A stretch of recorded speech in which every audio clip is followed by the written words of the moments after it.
여러분 안녕하십니까? 한 주간 평안하셨습니까? 네, 오늘은 누가복음 14장 7절 말씀부터 읽겠습니다. 제 성경은 신약성경 119페이지입니다. 누가복음 14장 7절부터 제가 읽겠습니다. 청함을 받은 사람들의 상좌 택함을 보시고 저희에게 비유로 말씀하여 가라사대, 네가 누구에게나 혼인잔치에 청함을 받았을 때에 상좌에 앉지 말라. 그렇지 않으면 너보다 높은 사람이 청함을 받은 경우에 너를 청한 자가 와서 너더러 이 사람에게 자리를 내어주라 하리니 그때 내가 부끄러워 말석으로 가게 되리라. 청함을 받았을 때 차라리 가서 말석에 앉으라. 그러면 너를 청한 자가 와서 너더러 벗이어 올라 앉으라 하리니 그때야 함께 앉은 모든 사람 앞에 영광이 있으리라. 무릇 자기를 높이는 자는 낮아지고 자기를 낮추는 자는 높아지리라. 11절 말씀까지 읽었습니다.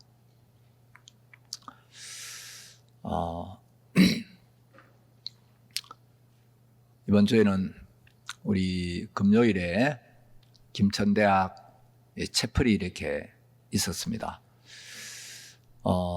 김천대학은 이제 기독교 정신위에 설립된 대학인데, 매주 금요일 오전 11시부터 목사님을 모시고 우리 학생들 채플 강의를 이렇게 하게 됩니다.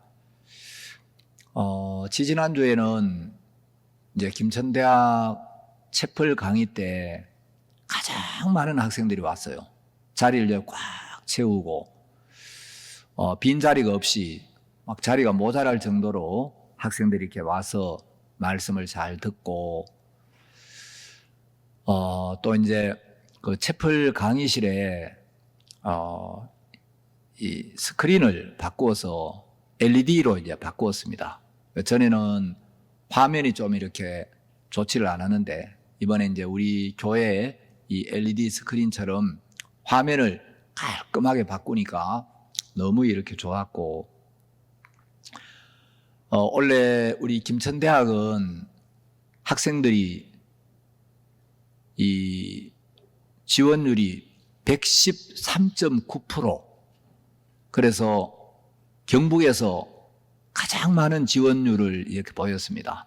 그래서 학생들이 많이 지원을 해서 이제 우리 국내 학생들도 많이 오지만 해외 학생들이 우리 김천대학에 많이 왔어요. 한 1,000명 정도, 뭐 여러 나라에서, 동남아에서도 오고 아프리카에서도 오고 또 뭐 여러 하여튼 보니까 IT에서도 김천대학에 유학생이 있더라고요. 그래서 IT에서 왔다니까 얼마나 반가운지, 기회 되면 우리 대구교회 한번 오라고, 대구교회 오면 내가 맛있는 것도 사주겠다 그랬는데, 이번에 이제 키리바시에서 52명의 학생들이 입학을 했어요. 근데 이 키리바시 학생들이 어떻게 이제 오게 됐느냐 하면, 목사님이 키리바시에 가셨다가 이제 윤태현 선교사님이 목사님 키리바시에 이렇게 오셨는데 저희들 부부하고 같이 사진을 한 번도 못 찍었는데 목사님 사진 한번 같이 찍으십시다. 그러라고. 그래서 사진을 찍는데 이제 그 뒤에 보니까 뒷좌석에 어떤 분이 앉아 있는 거예요. 그래서 사진을 찍고 이제 목사님이 안녕하십니까? 저는 한국에서 왔는데 어디로 가십니까? 저도 이제 일본을 거쳐 한국을 거쳐 이제 독일로 간다고. 그러냐고.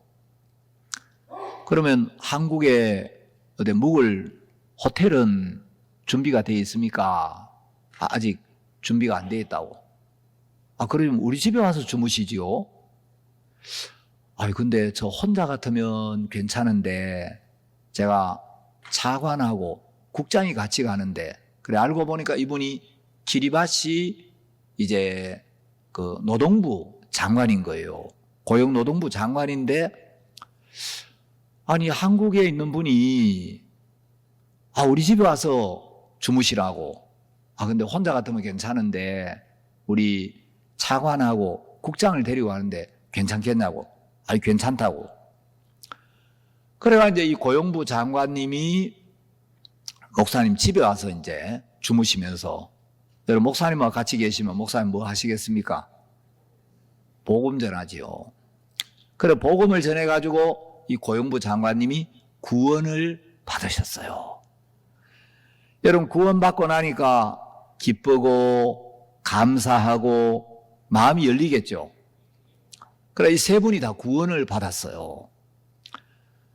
그래가지고 이제 이분이 가셨는데, 여러분, 키리바시는 이제 요즘 지구 온난화 때문에 해수면이 자꾸 상승하면서 학자들은 2050년이 되면 이 키리바시가 완전히 이제 태평양 바닷속으로 깔아앉는다는 거예요. 그 해수면은 자꾸 불어나고 이제 땅이 점점 낮아지는데 이 키리바시 사람들이 굉장히 불안하죠. 수천 년 동안 조상 대대로 이 섬에서 살아왔는데 이제 이 섬이 수몰되면 우리는 어디로 가지? 그래가지고 피지에, 그 옆에 있는 이제 피지에 작은 섬을 하나 샀다 하더라고요.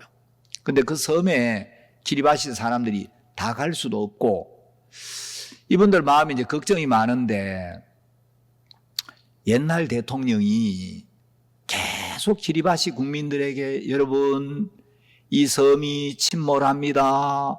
해수면이 불어나서 바닷물이 점점 차오르고 우리 키리바시는 2050년이 되면 완전히 수몰된다고 이야기를 합니다. 그러니까 이제 키리바시 국민들이 굉장히 불안한데 이번에 이제 새로 당선된 이제 지금 현재 대통령은 전혀 다른 이야기를 했대요.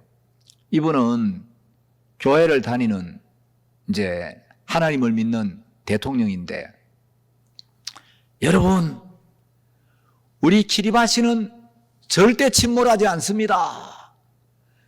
타이타닉은 침몰했지만 이 키리바시는 하나님이 만드신 섬이고 여기 키리바시 사람들이 살고 있다는 걸 하나님이 아시는데 하나님은 사람을 사랑하시기 때문에 하나님 우리 키리바시도 사랑하시기 때문에 키리바시는 침몰하지 않습니다.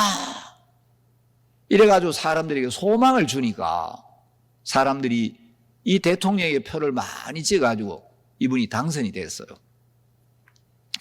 저도 키리바시를 한번 갔는데 윤태현 선교사님이 목사님 오늘 대통령 한번 만나러 가자 하더라고. 그래 이제 가는데 세상에 선교사님이 대통령을 만나러 가는데 이 샌들을 신고 가는 거예요. 쓰리빠 같은 거. 아니 대통령을 만나러 가는데 넥타이도 안 매고 IYF 티셔츠를 입고 샌들을 신고 가는데 아니 그 대통령 만나러 가는데 신발을 그 구두를 신고 와야지. 그러니까 목사님 여기는 샌들이 정장입니다. 그래가지고 이제 대통령 비서실에 가보니까 이 비서실장이 여자분인데 대통령 비서실에서 근무하는 비서가 샌들을 안 신고 맨발로 근무를 해요.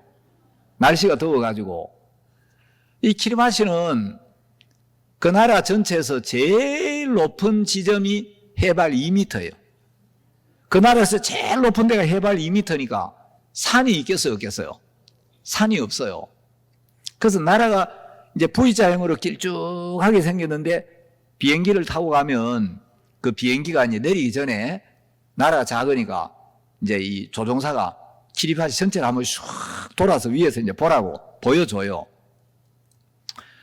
근데 거짓말을 약간 보태면 키리바시 국토가 좁은 데는 이제 이쪽도 바다, 이쪽도 바다인데 이쪽에서 폴딱 뛰어가 건너면 이쪽 바다에서 이쪽 바다로 건너갈 만큼 아주 좁아요.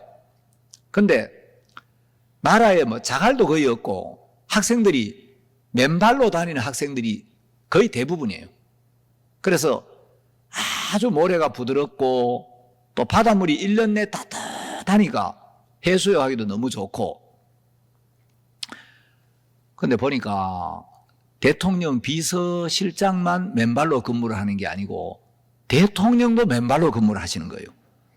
뭐 날씨 안 춥죠. 그래서 이제 야, 참 나라가 재밌는 나라다 그랬는데, 이제 이 고용부 장관님이 구원을 받고 그 다음에 토지부 장관님이 된 거예요. 그래서 이제 목사님이 윤태현 선교사님한테 장관한테 이야기를 해가지고 우리 그 예배당 짓도록 땅 좀 달라 그래라. 그래 윤태현 선교사님이 이야기를 했는데, 여러분 지금 나라가 점점 바닷물 속으로 깔아앉고 있는데 땅이 얼마나 귀하겠어요. 근데 그런 나라에 땅 좀 달라 해라 그러는데, 너무 재밌는 거, 이 고용부 장관님이 이제 목사님 집에 머물면서 복음을 듣고 구원을 받고 가셨는데, 좀 있다가 고용부 장관님이 토지부 장관이 됐어요. 토지부 장관이 되니까 그 나라 모든 땅을 이분이 다 관리를 하는 거예요. 그래서 우리 땅 좀 달라 그러니까 예배당 짓기에 좋은 땅을 500평을 줬어요. 그래가지고 이제 땅을 얻어가지고 이제 거기 예배당을 짓고 학교도 짓고 하려고 하고 있는데, 좀 있다가 이분이 교육부 장관님이 되신 거예요. 그래가지고 이제 이 키리바시 학생들이 주로 유학을 피지로 가고 호주로 가고 뉴질랜드로 가는데, 유학을 보내놓으니까 문제가 많이 생기는 거예요. 호주에 가니까 마약에 중독이 되고, 여학생들이 호주 가가지고 좀 있다가 막 임신해가지고 또 유학하다가 문제를 일으켜가 집에 오고.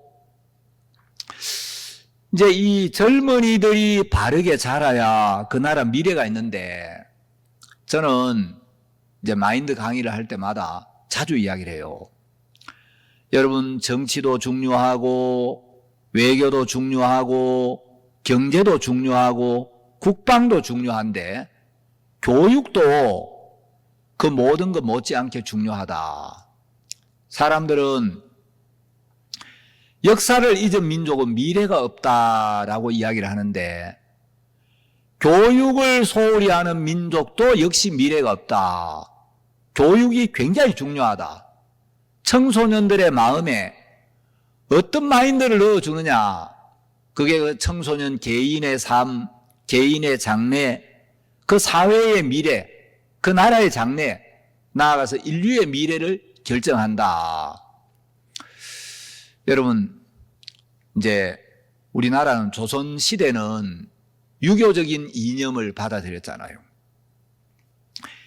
이 유교에서는 이제 선비 사상이 아주 이상적인, 이제 선비가 되는 게 아주 이상적인 모습인데, 제가 학교 다닐 때 이제 조선시대 명필 한석봉이 지은 시를 학교에서 배웠어요. 집방석 내지 마라 낙엽연들 못 앉으랴, 솔불 혀지 마라 어제 진달 돋아온다. 아이야 박주 산채일망정 없다 말고 내어라. 혹시 들어본 기억 나십니까? 예.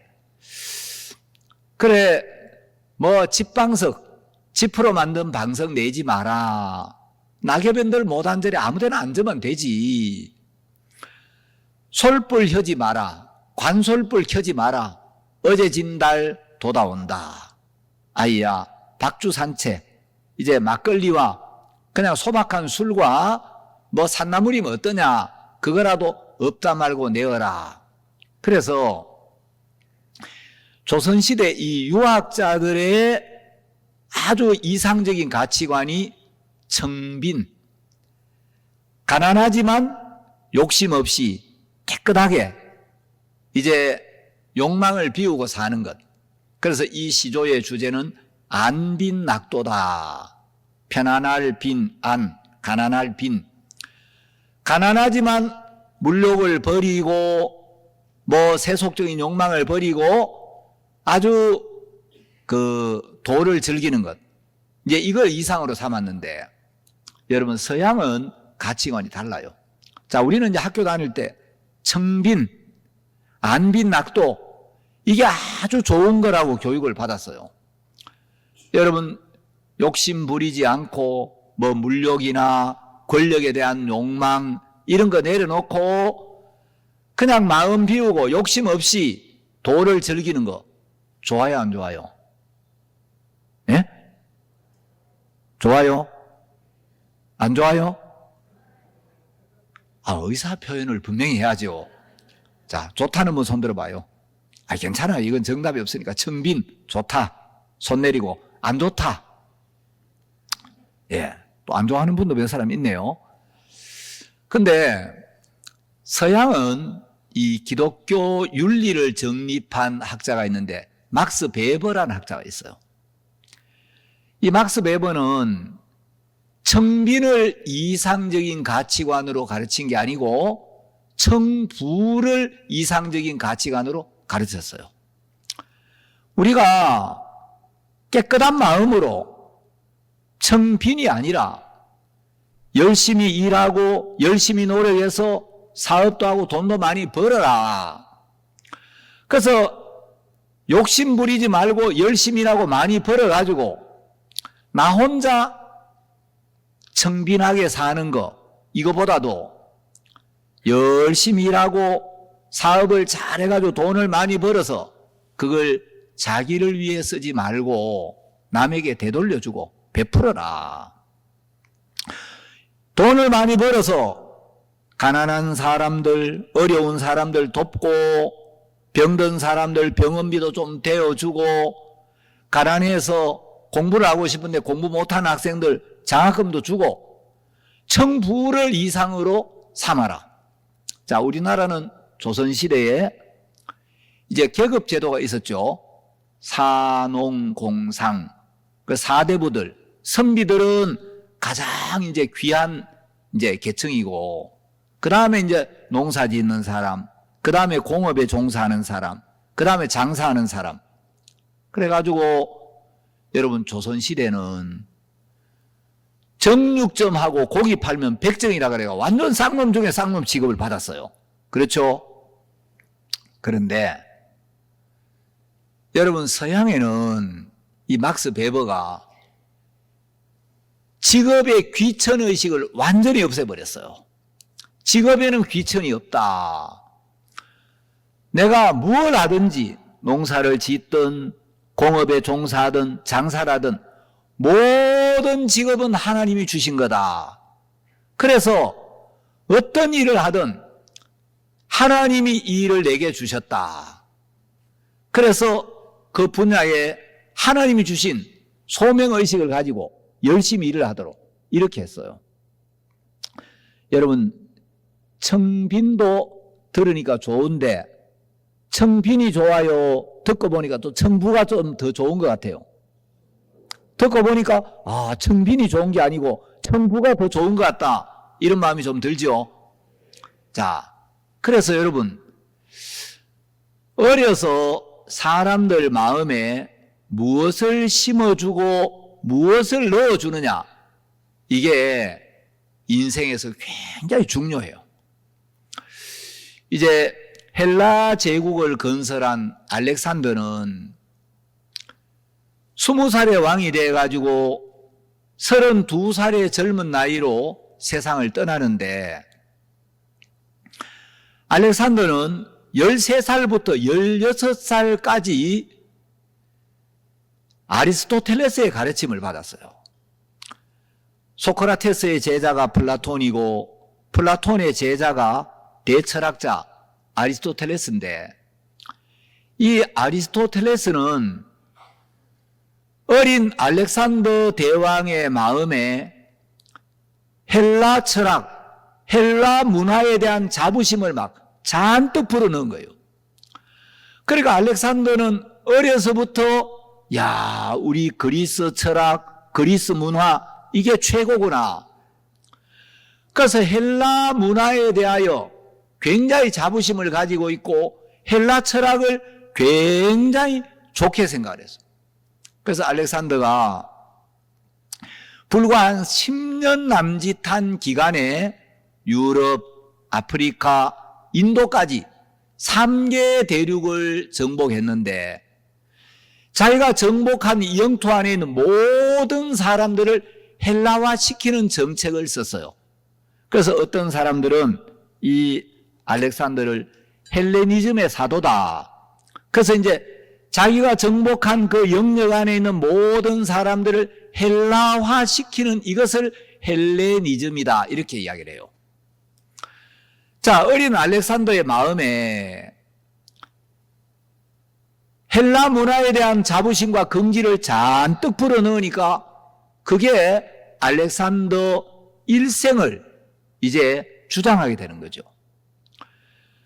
여러분, 우리는 어려서부터 예수님의 말씀을 듣고 예수님의 마음을 알고 하나님의 뜻을 알고 하나님의 사랑과 하나님의 은혜, 여러분, 우리 마음에 하나님의 마음을 담으면 우리는 작은 예수가 되는 거예요. 그래서 이제 교육이 굉장히 중요한데 이 키리바시 학생들이 김천대학에 왔어요. 여러분, 키리바시에 있다가 그 작은 섬나라에 있다가 한국에 온다니까 이 학생들이 야, 우리가 진짜 한국에 가는 거 맞아? 우리 정말 한국 가는 거야? 키리바시 학생들이 막 한국 오고 싶은 열풍이 분 거예요. 안 그래도 요즘 K컬처, K푸드 뭐 하여튼 이제 한국 열풍이 부는데 마침 또 고용노동부 장관님이 토지부 장관님이 돼가 우리한테 땅을 주고 이분이 교육부 장관님이 되셔가지고 학생들을 한국에 보내야 되겠다. 피지에, 호주에, 뉴질랜드 보내니까 다 타락하고 마약하고 연애하고 이러는데 이 한국에 가가지고 김천대학에 온 학생이 말씀을 듣고 채플 강의를 듣고 너무 건전하고 좋은 학교가 있다. 그래가지고 키리바시에서 이 장관님이 대통령 결재를 받아가지고 이제 정부에서 학비, 생활비, 항공료까지 다 지원을 해줘가지고 이번에 1차로 52명이 왔어요.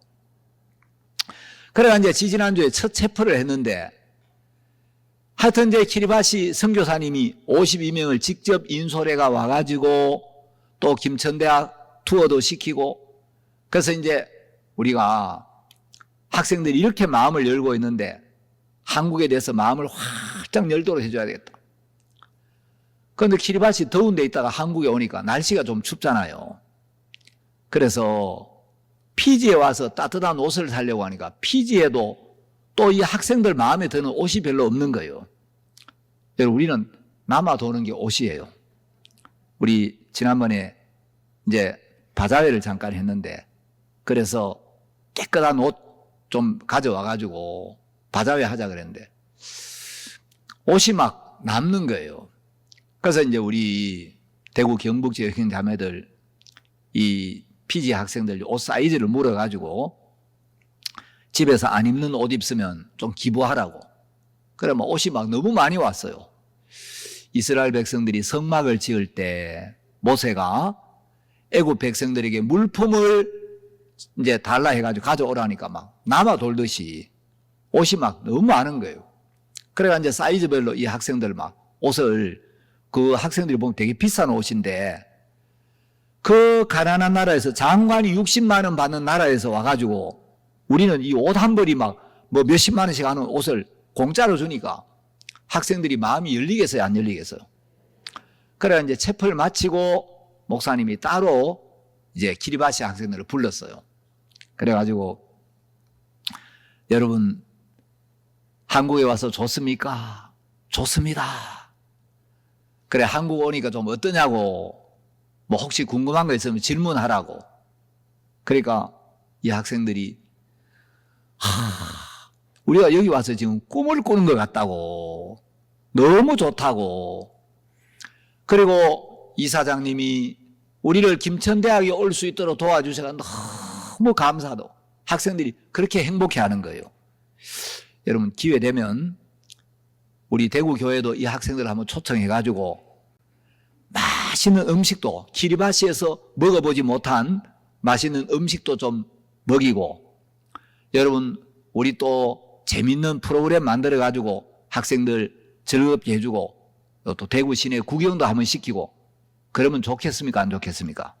좋겠죠.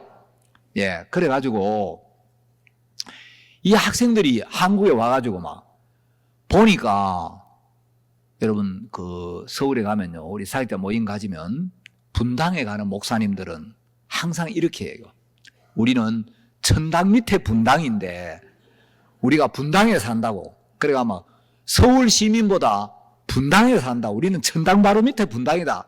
이제 이렇게 농담을 하는데, 여러분 이 학생들이 한국에 와가지고 너무 좋은 거예요. 외국을 못 가보는 학생들이 막 한국에 오니까 거의 지금 천국 밑에 와 있어요.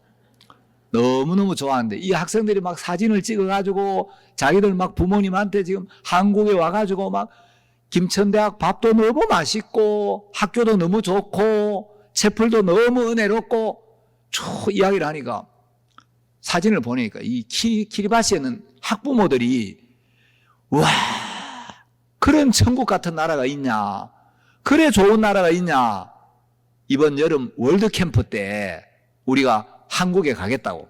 그지만 학부모들이 한국 오려고 준비를 하고 있대요. 그러니까 이야기를 듣고 우리 김천대학 총장님이 뭐라고 하시느냐 하면, 앞으로 이 김천대학 졸업생들이 한 10년, 20년 지나면 키리바시 대통령이 나오겠다고. 1년에 지금 이제 100명씩 보내려고 계획을 하고 있는데, 여러분 다른 나라에 가니까 전부 막 술 마시고 마약하고 연애하고 이래가 문제가 많이 일어나는데, 여러분 우리 학교 오니까 학생들이 굉장히 건전하고 말씀을 제대로 배우고 또 우리가 막 마음을 쏟아주고 섬겨주고 하니까 학생들이 막 너무 좋아하는데,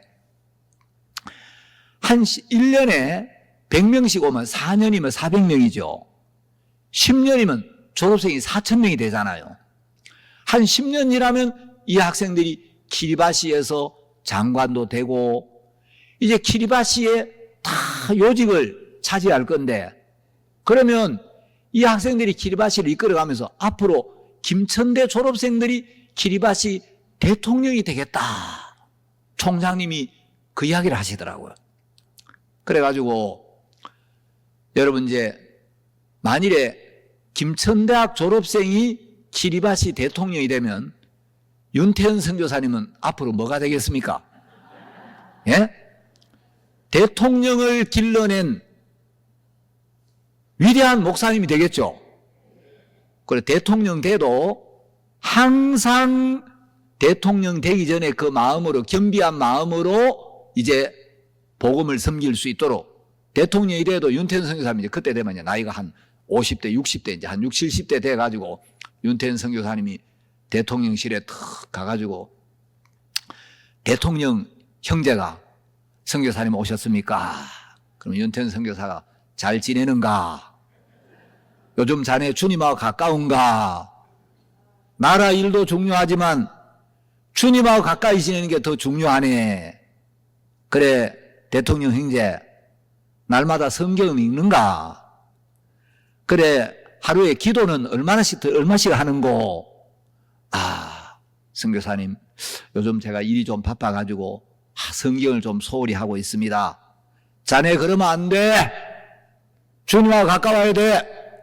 예, 제가 마음 바꾸겠습니다. 여러분, 이런 그림을 그려보면 너무너무 소망스러워요, 안 소망스러워요? 소망스럽죠? 예.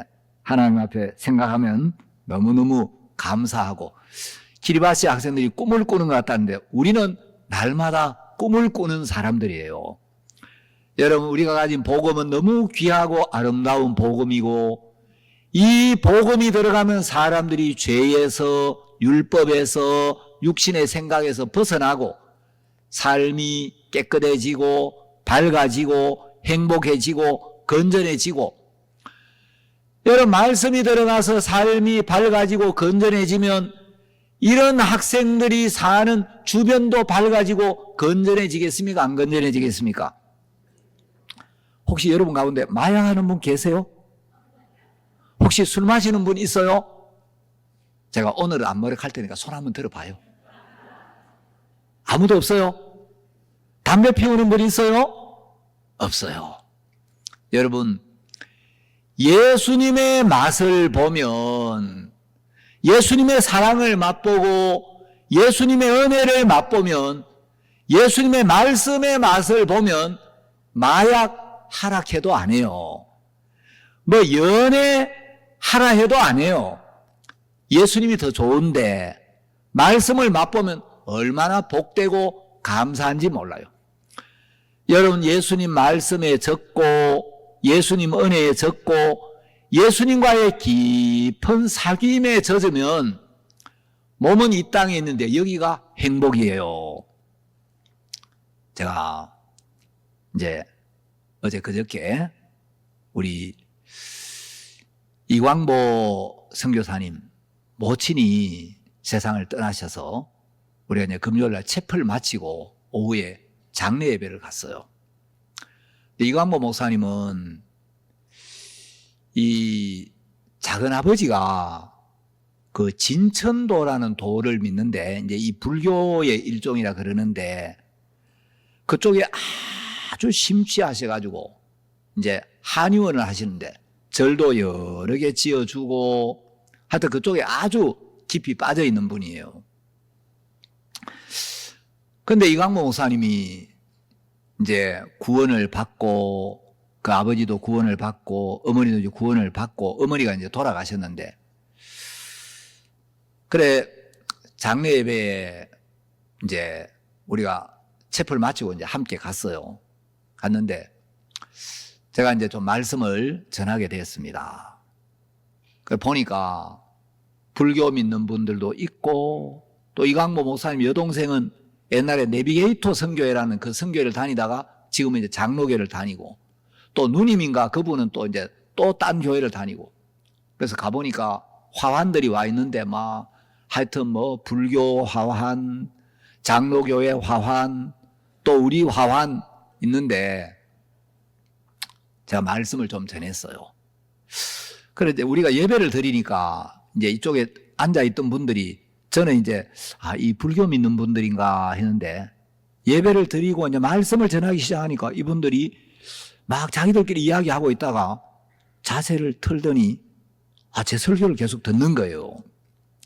그래서 제가 이제 무슨 이야기를 좀 했냐면 거기 이제 불교 믿는 분들도 삼촌도 있지 뭐 불교 믿는 분도 있고 다 있어가지고 불교에서는 인생을 고해라고 합니다.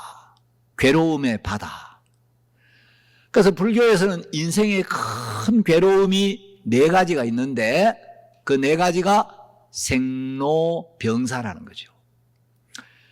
태어나는 것도 괴롭고 늙어가는 건 더 괴롭고 병드는 건 더 괴롭고 죽는 거는 제일 큰 일인데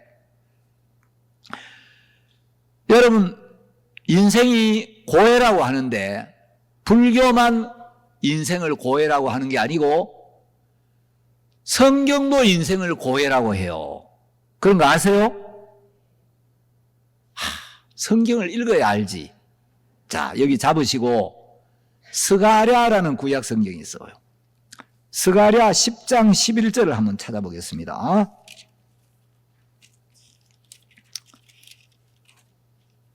자, 구약 성경 1322페이지입니다.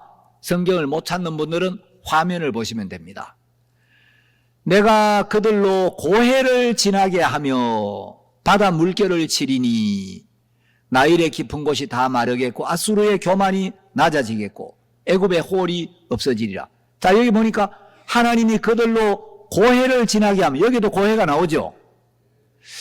자, 불교에서도 인생을 고해라고 하고 성경에도 고해가 나옵니다. 또 여기만 나오는 게 아니고 고해라는 표현을 안 해도 출애굽 이후에 이스라엘 백성들이 마라의 쓴 물을 만나죠.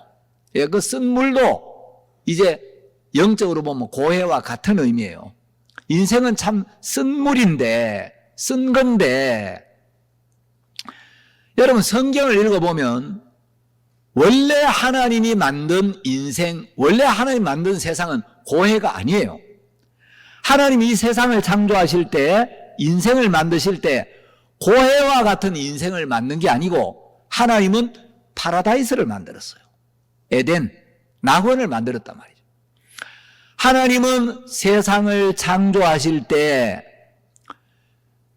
이 세상을 정말 아름답고 행복하게 만들었어요.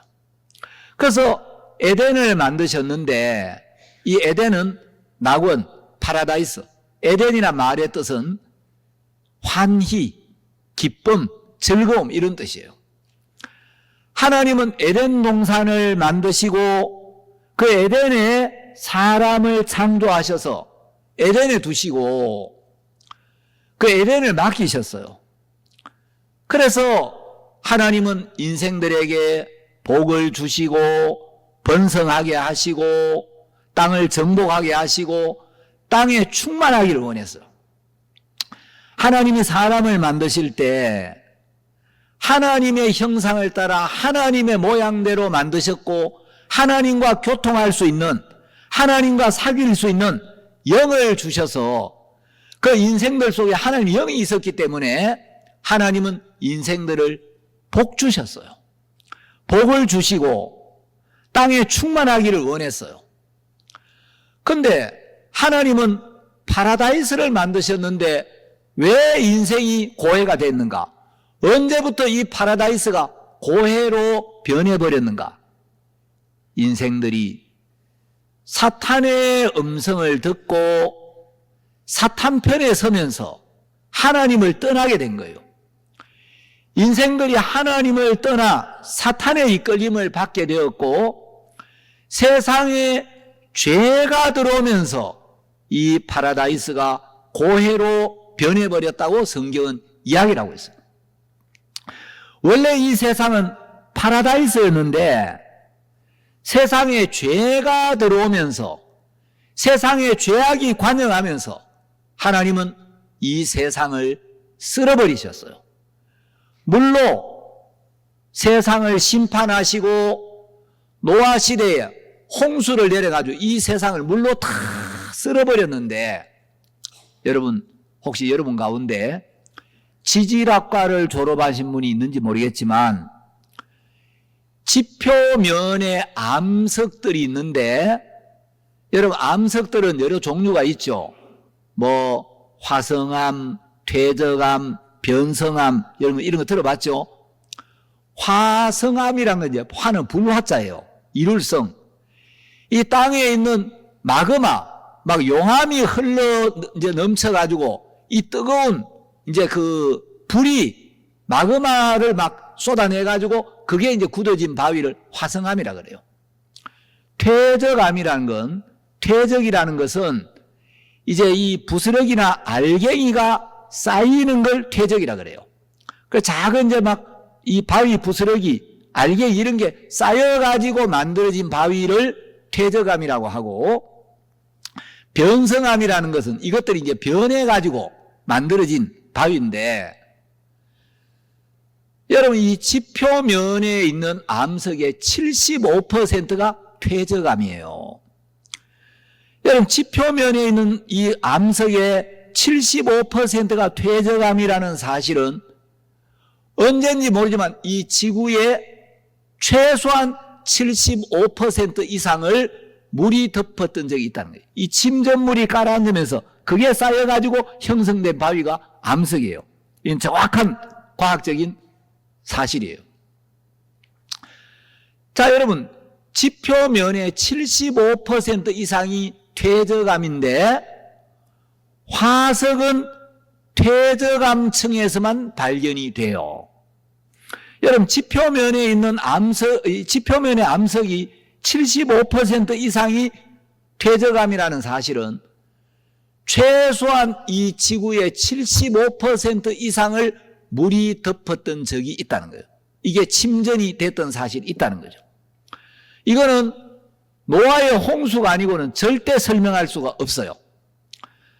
자, 그런데 하나님이 세상을 아름답게 만드시고 이 세상에 에덴을 창설하셨는데 세상에 죄가 들어오고 죄악이 관영하면서 하나님은 노아 시대 이 세상을 물로 쓸어버리셨는데 그때 이 에덴이 지하로 내려가 버렸어요. 자, 에스겔서 31장에 이 사실이 기록되어 있습니다. 구약성경 에스겔서 31장을 보시면 에스겔서 31장 16절 뒷부분을 보겠습니다. 자, 에스겔서 31장 16절 중간에 보시면 물대임을 받은 에덴의 모든 나무 곧 레바논이 뛰어나고 아름다운 나무들로 어디에서 위로를 받게 하였느니라. 물대임을 받은 에덴의 모든 나무들로 지하에서 위로를 받게 하였다. 이렇게 되어 있죠. 자, 에덴의 모든 나무가 어디로 내려갔습니까? 지하로.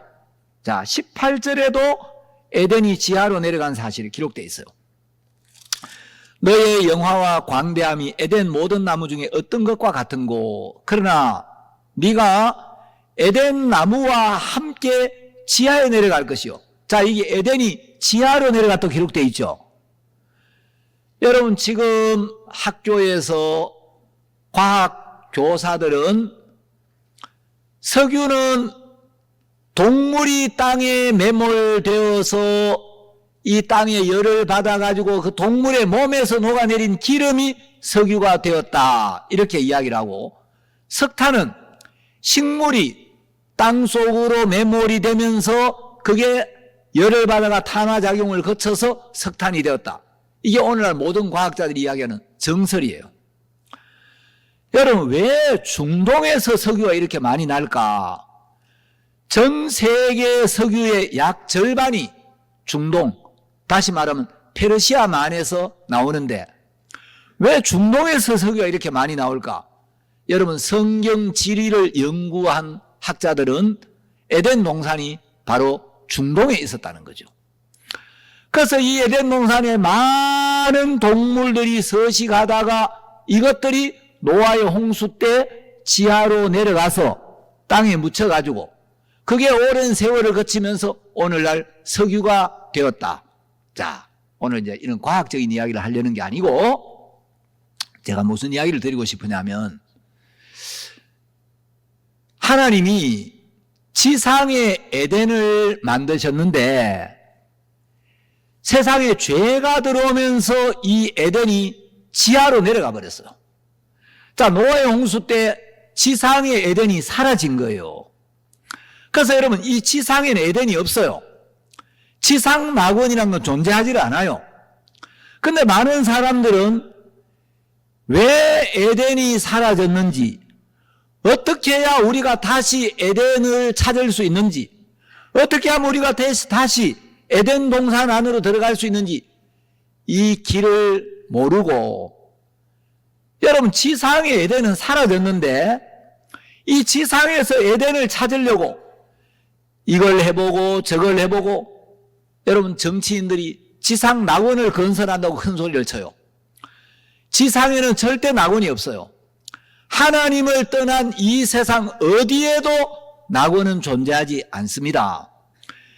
이 인생들이 하나님을 떠났고 이 인생들에게 죄가 들어와서 지상 낙원이 사라져버렸기 때문에 하나님을 떠난 인생들이, 여러분, 죄악 가운데 있는 이 세상에서 아무리 낙원을 찾아도 낙원이 없어요.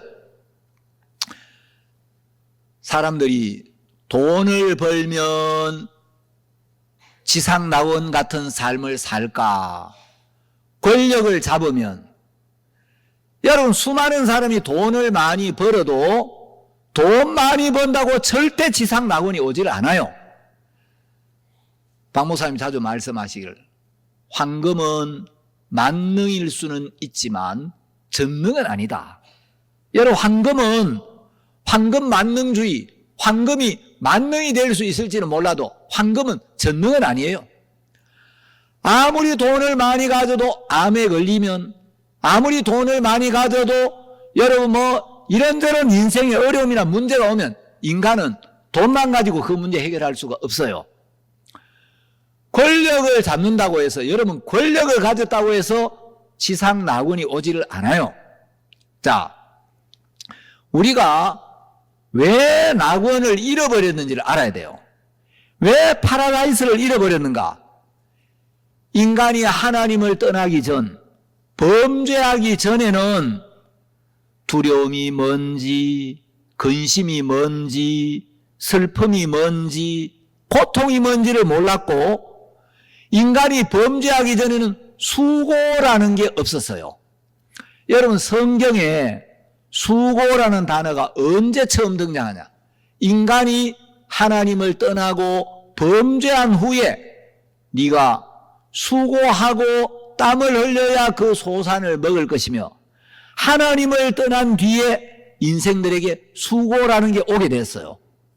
자, 인간들이 하나님을 떠난 뒤에 이제 인간들은 안식을 잃어버렸고 수고로운 삶을 살게 되었고, 하나님을 떠난 인생들이 가는 곳에는 가시와 엉겅퀴가 나기 시작했어요. 인간이 범죄하기 전에 땅은 가시와 엉겅퀴를 낸 게 아니고 채소와 과목을 냈습니다. 자, 성경을 한번 찾아보겠습니다. 창세기 2장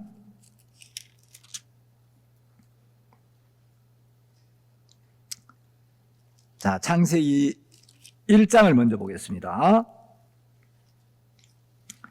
자, 창세기 1장 11절.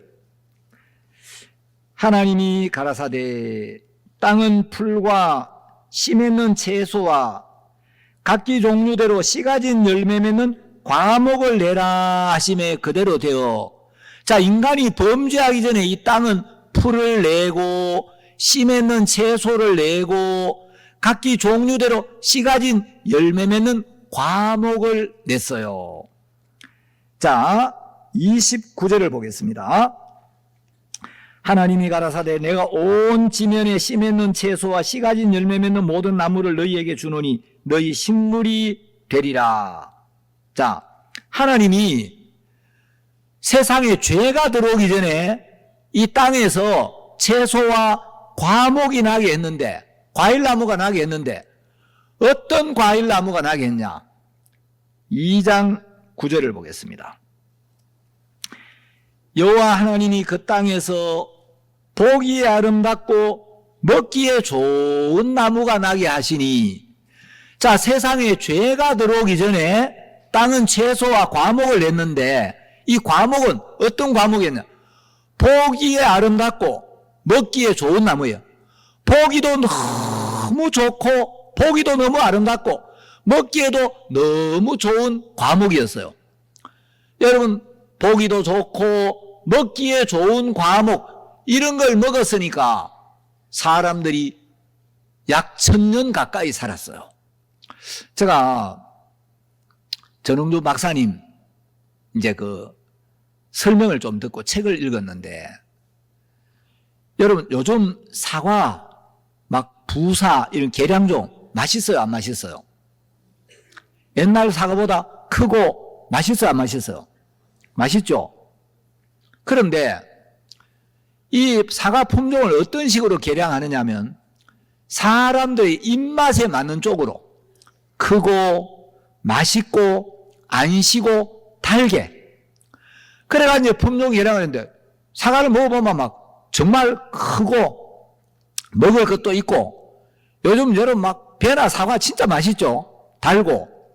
그런데 옛날 하나님이 만든 원래 사과하고 비교하면 옛날 사과 하나 속에는 좀 우리 입맛에 약간 시다 싶어도 거기는 영양소가 충분히 들어있는데, 지금은 맛도 좋고 단물도 많이 나오고 먹기에 좋은 사과나 배가 나오는데 지금 계량적으로 이런 사과 한 5개를 합쳐야 옛날 사과, 자연 사과 그 하나에 들어있는 영양소를 섭취한다는 거예요.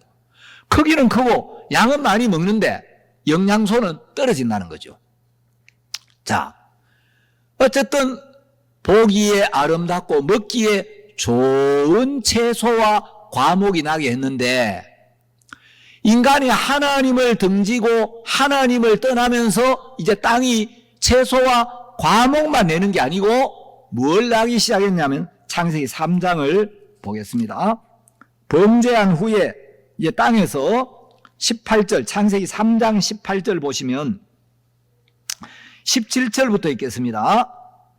아담에게 이르시되 네가 네 아내의 말을 듣고 내가 너더러 먹지 말라는 나무 실과를 먹었은즉 땅은 너로 인하여 저주를 받고 너는 종신토록 수고하여야 그 소산을 먹으리라.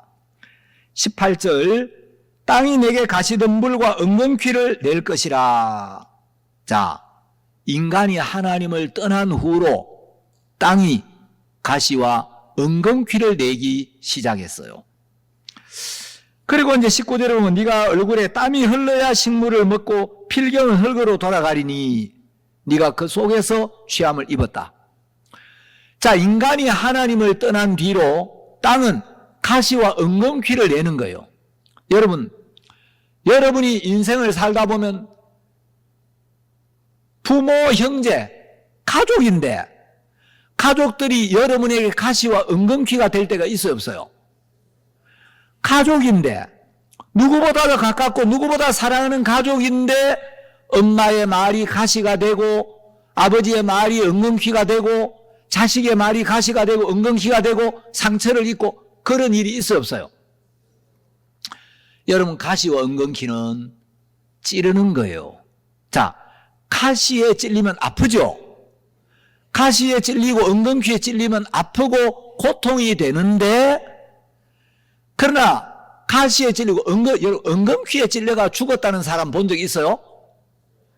이건 찔려서 아프게 하고 상처를 주긴 하지만 가시와 엉겅퀴에 찔려가 죽지는 않아요.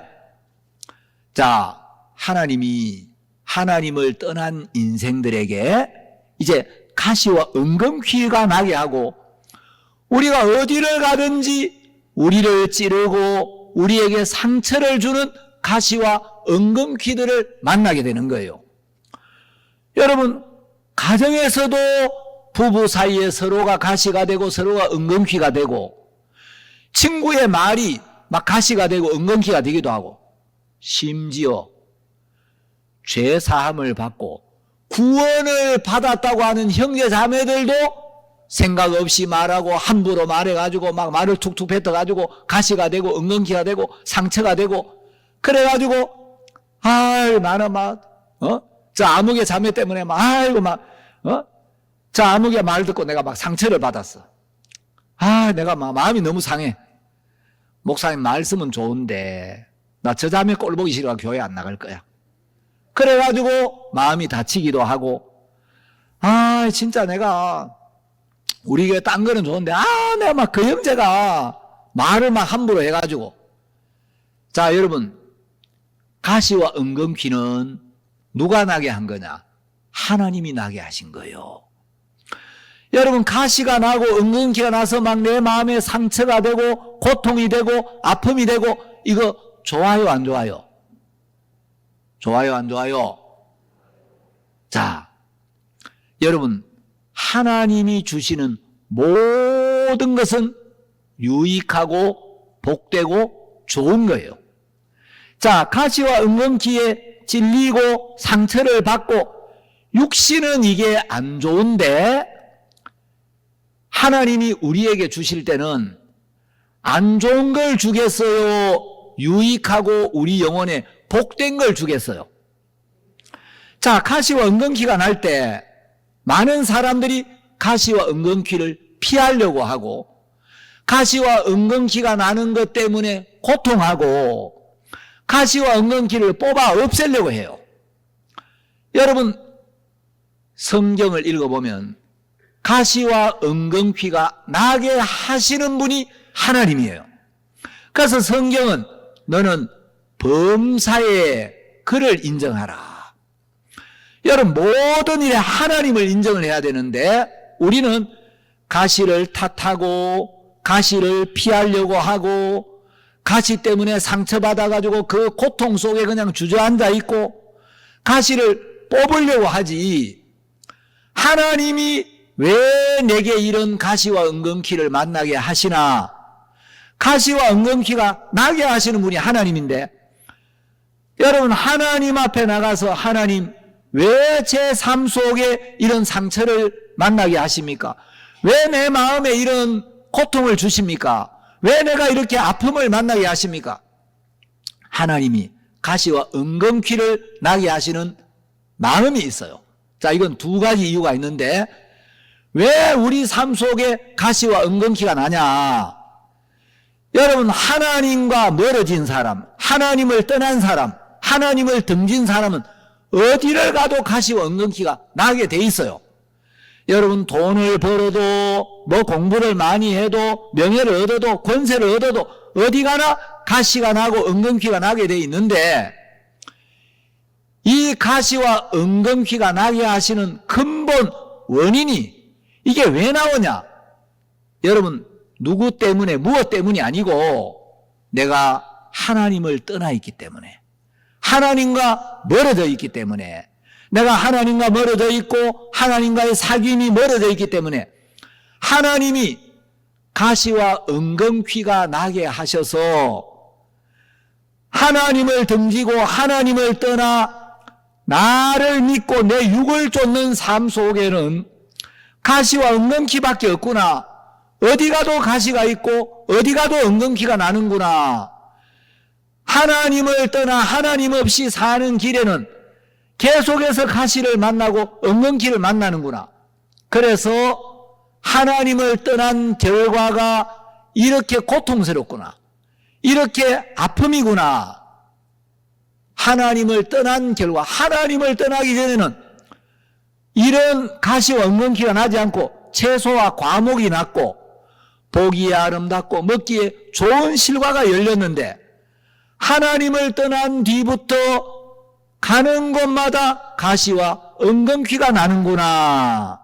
자, 하나님을 떠났기 때문이고, 두 번째, 하나님이 가시와 은근키가 나게 하신 것은 하나님의 은혜라는 걸 아셔야 됩니다. 하나님을 떠났기 때문에 아픔과 상처와 고통을 만나게도 하시지만, 여러분, 이게 은혜라는 걸 알아야 되는 거예요. 자, 하나님을 떠나 사단의 이끌림을 받고 육신을 쫓아가는데 형통하고 어려움도 없고 문제도 없고 모든 게 잘 되기만 하면 하나님께 돌아오겠어요, 안 돌아오겠어요? 하나님을 떠났는데 어려움도 없고 슬픔도 없고 고통도 없고 아픔도 없다면 하나님 왜 믿어야 되는데? 하나님 뭐 필요한데? 나 하나님 없어도 잘 살아, 너나 잘 믿어, 안 돌이키겠죠? 자, 그래서 하나님을 떠난 인생, 하나님과 멀어진 인생들은 가시와 은근키라도 만나야, 내가 하나님께 돌아가야 되겠다, 하나님의 은혜를 입어야 되겠다. 여러분, 찔려서 상처를 받아서 고통을 느껴서 하나님이 이렇게 하시는구나, 이 가시와 은근키가 나게 하시는 분이 하나님이야. 그래서 하나님 앞에 굴복이 되어서 하나님의 은혜 앞에 나아오라고. 여러분, 가시와 은근키를 주시는 것도 높아져 있는 우리 마음을 낮추고 하나님과 멀어져 있는 우리 마음을 하나님께로 돌이키게 하기 위하여 하나님이 나게 하시는 거예요. 자, 그래서 우리가 하나님을 떠나서 아무리 에덴을 찾아도 지상에는 에덴이 없습니다. 뭐 사람들이 유토피아네, 이상향이네, 무릉도원이네, 뭐 대동사회네 별걸 만들어가지고 마치 이 지상에 낙원이 건설될 수 있을 것처럼 이야기하지만 지상 낙원은 없습니다. 지상에 있던 낙원은 이미 지하로 내려갔기 때문에 지상에서 아무리 낙원을 찾아도 지상 낙원은 없어요. 자, 우리가 어떻게 하면 그럼 다시 낙원으로 돌아갈 수 있나? 왜 우리가 낙원을 잃어버렸는지 알아야 돼요. 하나님을 떠났기 때문에 낙원을 잃어버렸고 지상에서 낙원이 사라졌고 죄가 들어오면서 지상 낙원을 잃어버렸기 때문에 우리가 하나님께로 돌아와서 죄 사함을 받고 하나님의 인도를 받고 하나님의 성령의 인도를 받을 때 우리 몸은 이 땅에 있지만 우리 마음은 다시 에덴에서의 삶처럼 복된 삶을 사는 거예요. 여러분, 이게 인생의 정답이에요. 이거 말고는 길이 없어요. 하나님의 말씀만이 진리인데 우리가 하나님께 돌아가야 한다는 것입니다. 여러분이 인생의 가시가 있고 인생의 아픔이 있고 여러분 어떤 상처를 받는 일이 있으면 그거 없애려고 그거 피하려고 그것 때문에 한탄하고 원망하고 여러분 그러면 절대 해결이 안 돼요. 하나님이 너 빨리 나한테 와. 나한테 돌아와야 돼. 나를 찾아야 돼.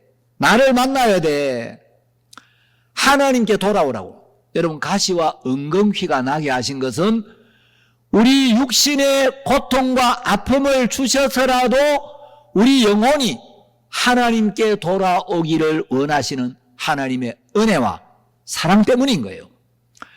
여러분 우리는 그냥 내 멋대로 살면서도 아무런 어려움이 없는 인생을 원하는데 하나님을 떠나 육신을 좇고 사단의 이끌림을 받는 인생들에게는 가시와 은근퀴가 나서 아픔이 되고 고통이 되고 상처를 받고 그래서 마음이 낮아져야 되는 거예요. 자, 시편 107편을 한번 찾아보겠습니다. 자, 시편 107편 10절. 사람이 흑암과 사망의 그늘에 앉으며 공고와 쇠사슬에 매임은 하나님의 말씀을 거역하며 지존자의 뜻을 멸시함이라. 여러분 사람들이 흑암과 사망의 그늘에 앉아서 진짜 답답하다. 어떻게 살아야 될지 모르겠다. 진짜 소망이 안 생긴다. 죽고 싶다. 혹은 마음이 공고하다. 쇠사슬에 매여서 도저히 내 힘으로, 내 지혜로, 내 방법으로 끊을 수가 없다. 그건 왜 그러냐면 하나님의 말씀을 거역하며 지존자의 뜻을 멸시함이라. 사람들이 하나님의 말씀을 무시하고 지존자의 뜻을 멸시하기 때문에 지존자의 뜻을 버리고 자기 뜻을 따라 살기 때문에 이런 일이 오는데 사람들이 왜 이런 흑암과 사망의 그늘에 앉는지 왜 공고한지 왜 쇠사슬에 매여 있는지 이걸 모르는 거예요. 자, 그래서 12절 그러므로 수고로 저희 마음을 낮추셨으니 저희가 엎드러져도 돕는 자가 없었도다. 여러분 창세기 3장에서 인간이 범죄한 뒤에 수고가 처음 나온다 그랬죠. 자, 우리는 안식이 좋지 수고를 좋아하지 않아요. 그런데 하나님이 왜 우리에게 수고를 주셨느냐? 수고가 필요해요. 하나님을 떠난 인생에는 수고로움이 필요한 거예요. 이게 우리 영혼에 유익한 거예요. 여러분 구원받기 전에 모든 게 형통하고 모든 게 잘 나가고 모든 게 잘 풀려서 구원받았습니까? 대부분 뭐가 안 풀리고 공고하고 무언가 매여 있다가 구원을 받았습니까? 후자죠. 예, 우리 김후자 자매님이 있는데, 예. 자, 여러분, 우리는 수고가 싫은데 수고가 필요해요. 필요하니까 하나님이 우리에게 주셨겠죠. 하나님이 주신 것은 다 필요하고 우리에게 유익한 거예요. 수고가 왜 필요하냐? 성경은 수고로 저희 마음을 낮추셨으니. 자, 사람들의 마음이 높아지고 교만해졌는데 이 높아진 마음이 말씀으로 안 꺾이는 거예요. 자, 하나님의 말씀을 거역하며 지존자의 뜻을 멸시하는데 말씀으로 꺾이면 수고라는 연장으로 마음을 낮출 필요가 없어요. 여러분, 지혜로운 사람은 하나님의 말씀 앞에 자기를 비추어서 말씀으로 마음을 낮추고 말씀 앞에서 자기를 발견하고 돌이키는데 말씀을 멸시하고 지존자의 뜻을 거역하니까 하나님의 말씀을 거역하며 지존자의 뜻을 멸시하는 거예요. 그러니까 말씀만 가지고 마음이 꺾이고 마음이 낮아지고 자기를 버리질 않는 거예요. 그러니까 말해가지고 안 들으면 말로 안 되면 어떻게 해야 돼요? 매를 대야 되는 거라. 자, 말씀으로 깨트려지고 말씀으로 버려지지 않으니까 하나님이 수고라는 연장을 써서 수고라는 이 연장을 가지고 우리 마음을 낮추는 일을 하는 거예요. 그래서 수고는 우리 마음을 낮추는 하나님의 도구예요. 수고로 저희 마음을 낮추셨으니 그 수고를 피하려고 애를 써야 되는 게 아니고 여러분이 수고로운 삶이 올 때 하나님 앞에 마음이 낮아져야 한다는 거예요. 마음이 낮아지면 은혜가 임해요. 사탄은 우리 마음을 높여서 교만하게 만들고 우리 마음을 높여서 멸망으로 가게 만들고 하나님은 우리 마음을 낮추어서 은혜를 입게 만들어요. 높은 마음에는 절대 은혜가 임하지 않아요. 낮은 마음에는 반드시 하나님의 은혜가 임해요. 그래서 여러분, 하나님의 은혜를 입으려면 마음을 낮춰야 돼요. 자, 마음을 낮춰야 되는데 여러분, 사람들은 자기 자신을 잘 안다고 생각하는데 대개 사람들은 막연하게 나에 대해서 가장 잘 아는 사람은 나 자신이야 라고 생각을 해요. 그런데 실제로는 자기에 대해서 제일 잘 모르는 사람이 자신이에요. 여러분, 자신을 정확하게 알려면 나를 창조하신 하나님의 말씀 앞에 나를 비춰봐야 돼요. 그냥 말씀 앞에 나를 세워보지 않고 대충 나는 이런 사람이야, 난 성격이 이렇고 나는 뭐가 어떻고 나는 기질이 이렇고, 여러분 그건 절대 자기를 아는 게 아니에요.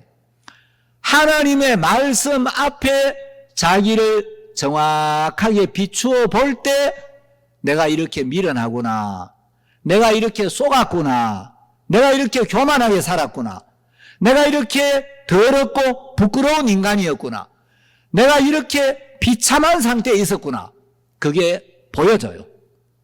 여러분, 중국에 손자병법이라고 들어보셨죠? 많은 사람들이 손자병법에 지피지기면 뭐라 해요? 백전백승이라 이렇게 알고 있는데 여러분, 그건 손자병법이 그렇게 안 돼 있어요. 지피지기면 백전백승이 아니고 백전불태라고 돼 있어요. 백전불태. 불태가 뭐냐면 100번 싸워도 위태롭지 않다. 그래서 지피, 지는 이제 알지, 피는 상대방, 지기, 기는 자기예요. 적을 알고 나를 알면 100번을 싸워도 위태롭지 않다. 부지피지기면 적을 모르고 나만 알면 일승일부, 한 번 이기고 한 번 진다는 거예요. 부지피부지기면 적도 모르고 나도 모르면 매전필태라. 백전백승은 비선자야라. 부전이 구린지병이 선지선자야라. 읽어드린들 이해하는 분이 몇 분이나 있겠습니까마는 무슨 말이냐면, 나를 모르고 나를 알고 적을 알면 100번 싸워도 100번 위태롭지 않고, 부지피지기, 적을 모르고 나만 알면 일승일부, 한 번 싸우고 한 번 이기고, 부지피부지기, 적도 모르고 나도 모르면 100번 싸워서 100번 위태롭다. 근데 백전백승은 좋은 게 아니라는 거예요. 백전백승은 비선자여라. 100번 싸워가 100번 이기는 게 좋은 게 아니고 병법에서 부전이 구린지병이 선지선자라. 이게 뭐 적과 싸우지 않고 적을 굴복시키는 게 병법에서 최상의 병법이다. 맞아요, 안 맞아요? 맞죠?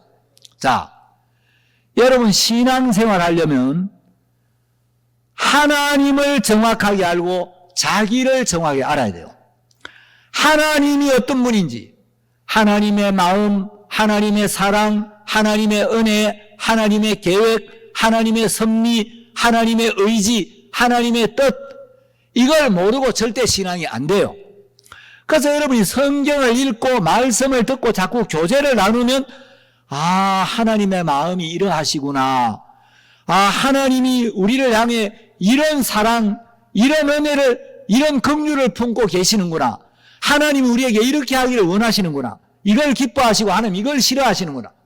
그래서 하나님을 알아야 하고 자기를 알아야 되는데 문제는 사람들이 자기를 잘 모르는 거예요.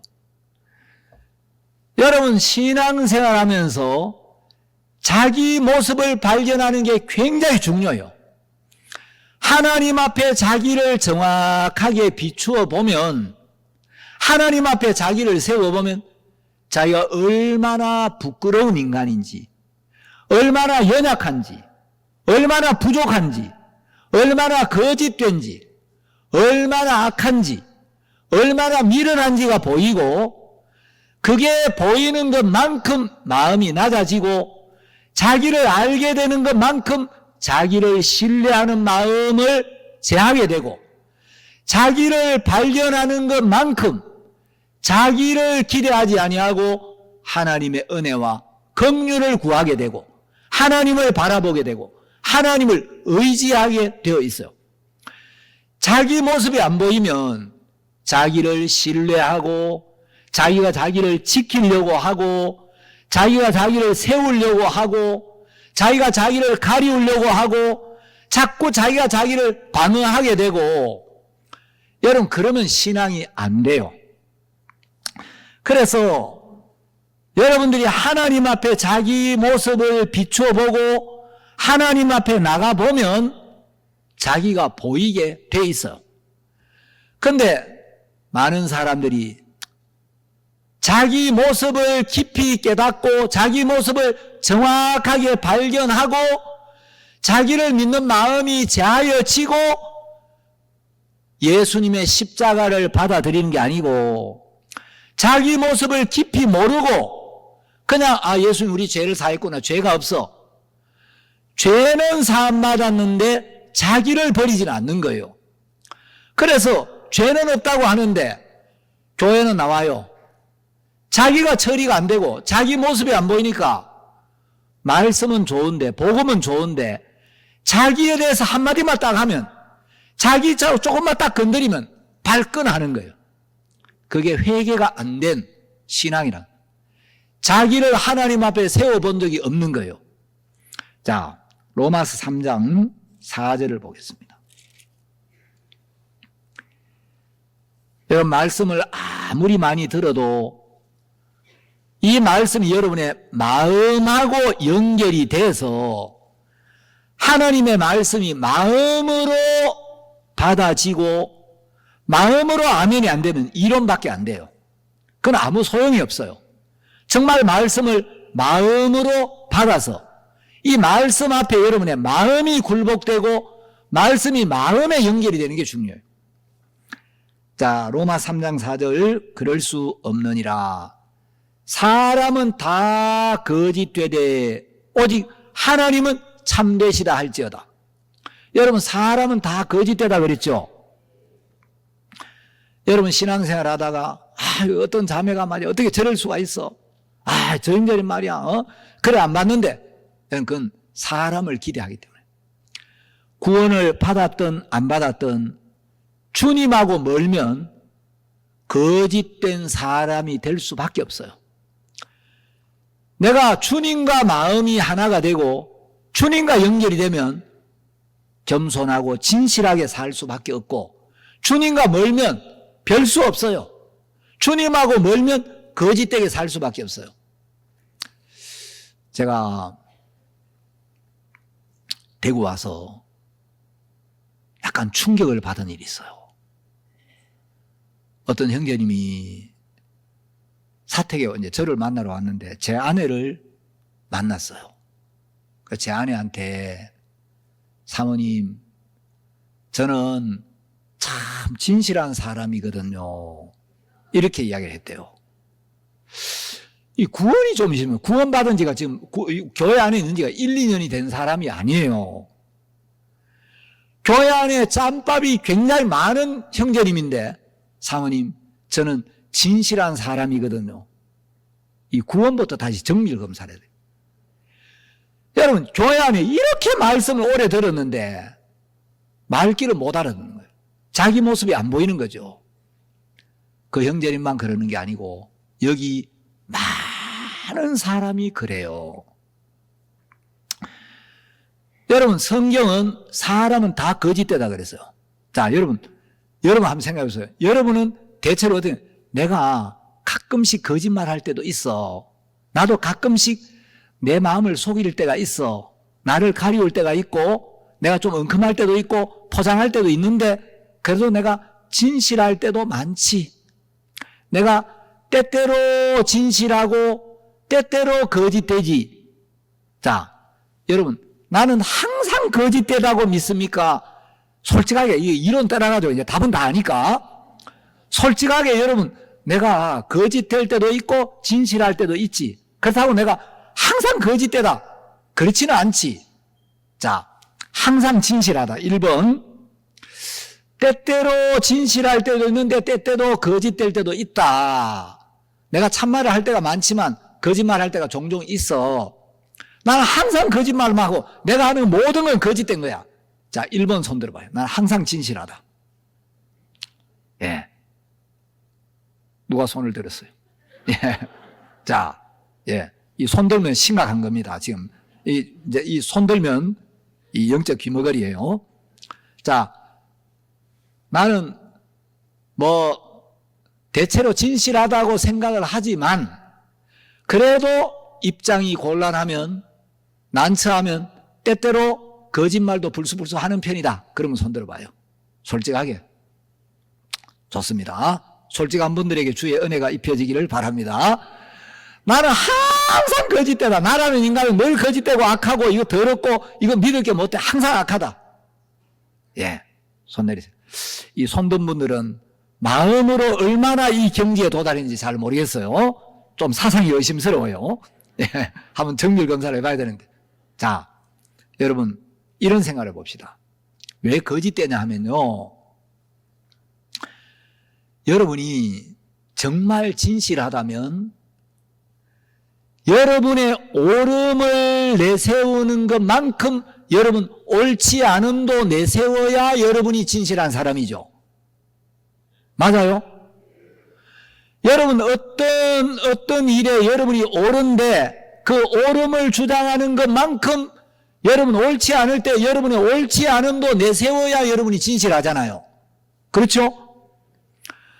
근데 여러분이 옳은데 그거 옳지 않다 그러면 아마 이 옳음 하나 때문에 옳은데 옳은 거는 옳은 거지 아닌 거는 아닌 거고 옳은 건 옳은 건데 이 옳은데 왜 이것도 아니라 그래 그러면서 여러분이 옳은데 그거 아니라고 하면 이 오해를 받을 때 여러분 이거 막 견딜 수 있어요? 잘 못 견뎌해요.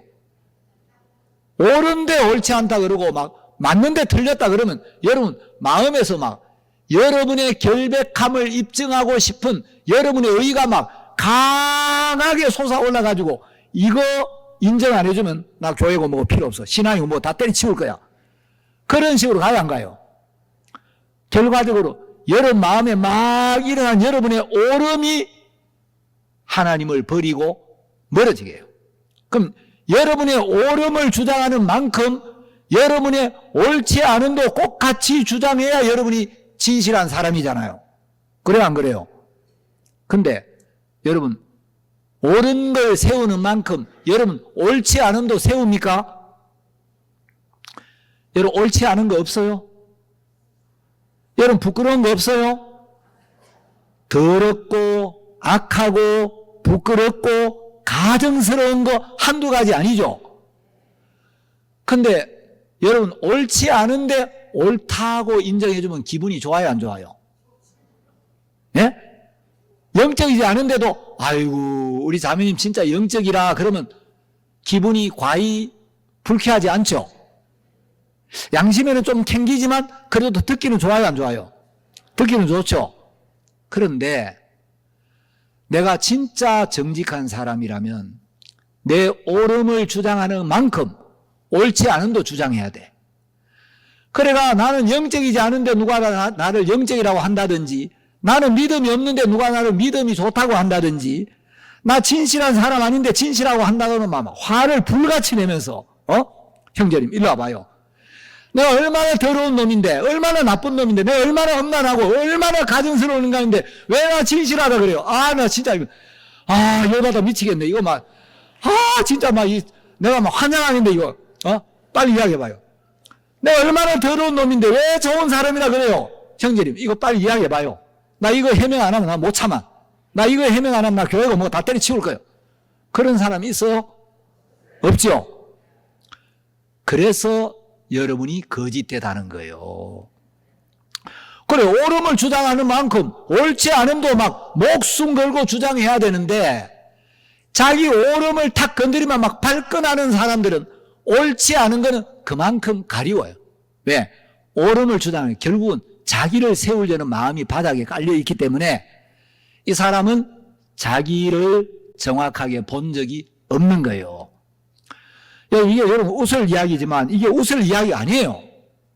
진짜 여러분이 하나님 앞에 이게 진지하게 발견이 되고 인정이 돼서, 나는 옳음은 목숨 걸고 세우는데 내 옳지 않은 건 어떻게 하든지 가리우려고 하는 사람이지, 내가 진짜 옳음을 내세우는 것만큼 내 옳지 않음도 막 목숨 걸고 내세우고, 내가 옳지 않은데 누가 옳다 그러면 막 열받아가지고 막 잠이 안 오고 막 분이 안 사겨지고, 내가 나쁜 놈인데 옳지 않은데 왜 옳다 그래? 나 이거 해명 안 하면 나 도저히 참을 수 없어. 그런 사람은 제가 보기에 우리 대구교회에 한 명도 없어요. 그러니까 여러분 다 거짓된 사람 맞아요, 안 맞아요? 여러분 내가 그렇게 거짓된 인간인 게 정확하게 인정이 되면 자기를 세우겠어요? 버리겠어요? 내가 나를 낮추어야지, 버려야지 해서 되어지는 게 아니고 자기를 발견해야 돼요. 하나님이 보시는, 하나님의 눈앞에 내가 어떤 인간인지가 정확히 보여야 마음이 낮아져요. 여러분 교회 안에 신앙이 안 되는 사람은 천가지 만가지 부끄럽고 어둡고 가정스럽게 살면서도 한 가지 옳은 거 막 그거 건드리면 옳은 걸 가지고 나 이거 해명 안 하면 못 살아.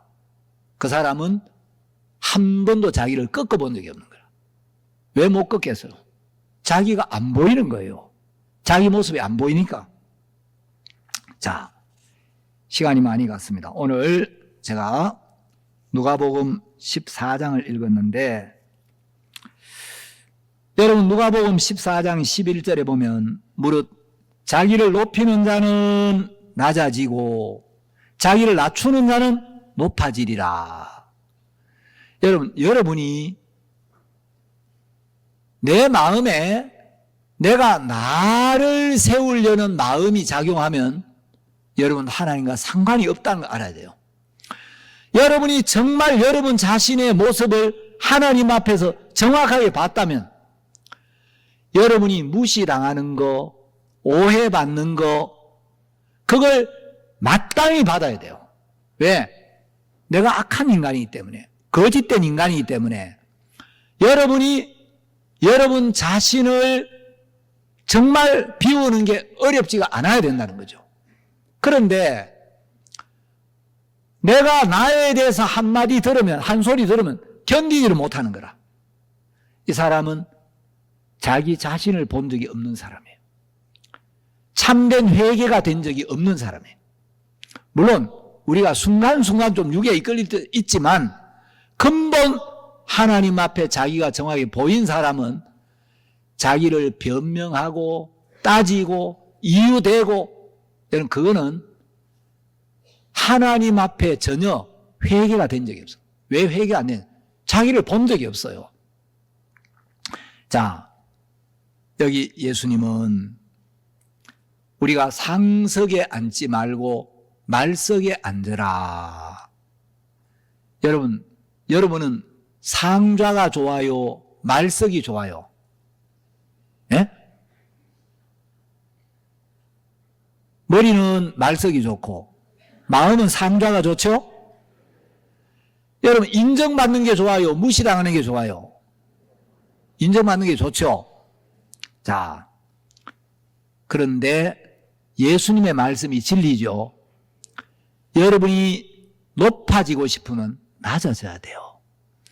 나는 나를 낮추고 주님이 나를 높이셔야 내가 높아지는 거고, 나는 나를 자꾸 세우는데, 나는 자꾸 나를 높이는데 주님이 나를 낮추시면, 여러분 내가 나를 높이는 바보 같은 짓이에요. 지혜로운 사람은 하나님의 말씀을 받아들이는 사람입니다. 여러분, 내가 나를 높이면 하나님이 낮추신다는 걸 믿어야 돼요. 내가 나를 낮추면 하나님이 나를 높이신다는 게 주님의 말씀입니다. 그래서 여러분이 진짜 높아지기를 원하면, 주님이 나를 높이시면 아무도 나를 낮출 수가 없는데, 주님이 나를 높이기를 바란다면 여러분이 여러분을 낮추어야 돼요.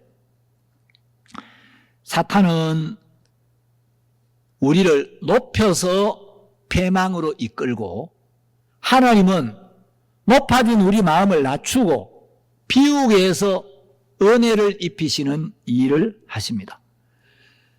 잠언 14장에 보면, 제가 몇 절인지 잘 모르겠는데, 교만은 패망의 선봉이요 겸손은 존귀의 앞잡이다, 그런 말씀이 있죠. 여러분, 패망하는 사람은 전부 교만에서부터 시작돼요. 교만이라는 게 막 어깨를 으쓱거리고 막 거만하고 이런 것만 아니고, 하나님의 말씀보다 내 생각을 더 높이고 내가 나를 높이려고 하는, 이게 교만이에요. 하나님이 나를 높일 거라는 믿음이 없으니까. 하나님이 나를 상석에 앉게 하면 아무도 나를 낮출 수 없다. 반대로 하나님이 나를 낮추시면 내가 아무리 높아지려고 해도 나를 높일 수가 없다. 내가 나를 낮추어도 하나님이 나를 상석에 앉게 하시면 나를 낮출 자가 없어. 하나님을 믿는 믿음이 있으면 자기가 자기를 세우고 자기가 자기를 높이려고 하지를 않는다는 거죠. 유대인들은 하나님께 택함을 받았습니다. 은혜를 입었죠. 택함을 받은 건 은혜인데 택함을 받았다는 것 때문에 교만해졌어요. 그래서 이방인들을 무시하고 선지자들의 말씀을 무시하고 심지어 하나님의 아들 예수님까지 십자가에 못 박아 처형을 시켜버렸어요. 그 교만의 대가로 그들은 나라를 잃고 2000년 동안 전 세계를 유랑하면서 비참하게 살아야 했습니다. 자, 루시퍼도 하나님이 너는 지혜가 충족하며 너는 완전한 인이었고 지혜가 충족하며 온전히 아름다웠도다. 에스겔서 28장 12절에 기록이 되어 있습니다. 자, 너는 완전한 인이었고 지혜가 충족하며 온전히 아름다웠다. 여러분, 이 루시퍼는 지혜가 충족하고 아름답고 위치가 있어요. 천사장이었죠. 그런데 은혜를 입은 것 때문에 교만해진 거예요. 은혜를 입으면 은혜를 입혀주신 하나님만 내 마음에 세워야 되는데, 은혜를 입혀주신 하나님 앞에 나는 감사만 남고 항상 은혜를 입어야 할 자의 위치에 있어야 되는데, 은혜를 입은 것 때문에 은혜를 입혀주신 하나님을 세우는 게 아니고 은혜 입은 내가 세워져 버린 거예요. 저는 교회 안에서 구원받았다는 것 때문에 금방 교만해지는 사람 많이 봤어요. 여러분, 구원을 받았다는 건 내가 잘나서 받은 게 아니고 주의 은혜가 아니면 저주와 멸망을 당할 수밖에 없는 비참한 위치에 있었기 때문에 하나님이 긍휼을 입혀주신 건데, 내가 구원을 받았으면 구원받지 못한 사람들을 볼 때에 나 같은 죄인에게도 은혜를 베푸셨는데, 나 같은 인간에게도 이런 은혜를 베풀어 주시는 게 하나님 뜻인데, 내가 입은 은혜를 나누어야 되는데, 또 구원받지 못한 사람 보면은 정말 긍휼히 여기고 기도하고 이랬는데, 구원받았다는 것 때문에 교만해서 판단하고 정죄하고 무시하고 이런 사람들도 들어 있더라는 거예요. 그건 잘못된 신앙이라는 거죠. 어떤 사람은 은혜를 입었어요. 은혜를 입은 것 때문에 은혜를 입혀주신 하나님이 세워져야 되는데, 은혜 입은 내가 높아져서 교만하고 이제 자기는 뭐 된 사람으로 높아지는 사람 봤어요. 어떤 사람은 뭘 하나 깨달아가지고 하나님이 깨닫게 하셨는데 깨닫고 난 뒤에 높아지는 사람을 봤어요. 제가 아는 어떤 사역자가 있었어요. 어느 날, 이 사람이 늘 좀 마음에서 막 사역이 어렵고 사역자 세계에 오면 좀 교제 대상이고 이랬는데, 목사님하고 교제하면서 마음이 한번 바뀌었어요. 들어보니까, 이야, 이 사람 옛날에 이러지 않았는데 참 말이 좀 바뀌었다. 은혜롭다. 어느 날, 그 사역자 나한테 이야기했어요. 이 목사님, 바울이 셋째 하늘에 갔다 왔는데, 첫째 하늘이 뭐고 둘째 하늘은 뭡니까? 뭔지 알아요? 몰라. 난 뭐 첫째 하늘은 그냥 우리가 살고 있는 이 하늘이고, 둘째 하늘은 뭐 또 은하계 위에 뭐 또 은하단이 있다 그러니까 또 뭐 다른 하늘, 셋째 하늘은 천국으로 알고 있는데 뭔데? 첫째 하늘은 죄를 사함받는 거라고. 죄 사함이 첫째 하늘이라고. 우리가 죄 사함을 받을 때 하늘문이 열리는 겁니다. 그런 거였냐고. 둘째 하늘은